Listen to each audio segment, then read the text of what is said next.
woote ci benn des gens ont fauté, il faut qu'ils payent. xam nga tey ak lu mënti xew. amul seetaan ak lu mënti xew. man jàpp na waaw. non des gens ont fauté, il faut qu'ils payent. xam nga il faut que ñu def attention sur li ñuy tuddee ministre de la santé. xam nga le ministre. c'est celui qu'on appelle un serviteur de la République. Il sert la République. warta nekk di dans un esprit de corporation. ñu naan son personnel affaire o gisa bu problème ba amee ci benn hôpital.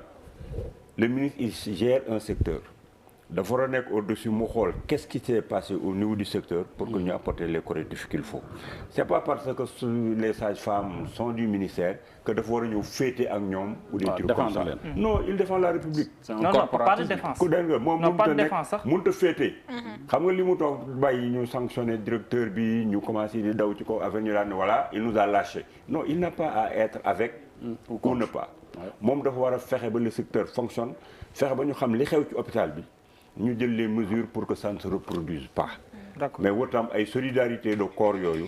ci yéen journalistes yi rek la am nga xam ne ku leen tudd ngeen commencé tëb di mbëkkante waaw.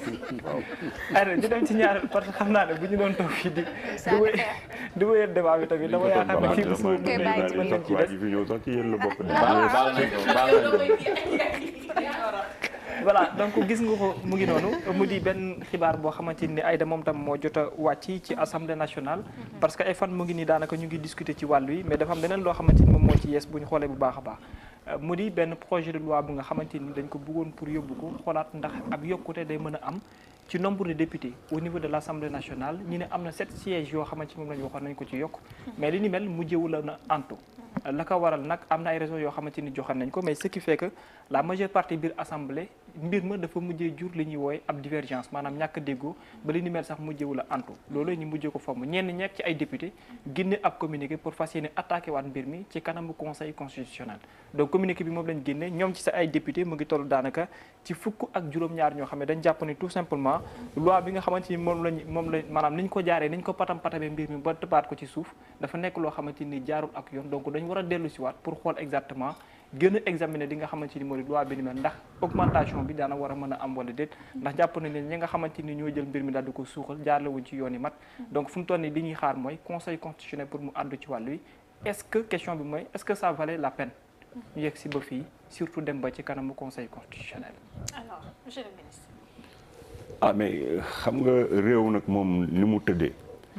su fekkee ne dañu jaar ci parlement bi bu faa jaarale benn projet. demul nit ñi dañuy topp procédure li leen procédure may. su leen procédure may ñu attaqué ko pour dem ba au niveau du conseil constitutionnel ñun ñoo permettre loolu kon dañ ko bàyyi mu déroulé woon noonu. ça se passe au niveau de l'Assemblée nationale. Assemblée nationale mi ngi jël ay prérogatives am di dem ba conseil constitutionnel ça c'est la République qui est ainsi tenue. Il faut que ñu respecte ko moi je ne peux pas me permettre de parler à la place des parlementaires. mais li ñu jël sur le plan procéduriel. lu yoon la lu yoon mën a nangu la parce que yoon moo leen ko may. li yoon may nit ñi na leen bàyyi ñu di ko exercer c'est comme ce qu'on disait tout à l'heure sur le droit de grève. Quelles que soient les conséquences de la grève nous avons acquis un droit de grève ñun ñoo ko teg. nan bàyyi ñu grève ak les conséquences ñi itam loolu la leen yoon may nañ leen bàyyi ñu dem ba bàyyi conseil constitutionnel décide lu mu wax nag ñu tunk ci loolu pour dem ci man loolu rek laa mën a wax ci affaire boobu. mbir mi est-ce que urgence la woon sax ñu dugal ko. mais parce que ñoo ngi bëgg a dem ci élection législative yi. il faut qu'on règle le problème du nombre de députés.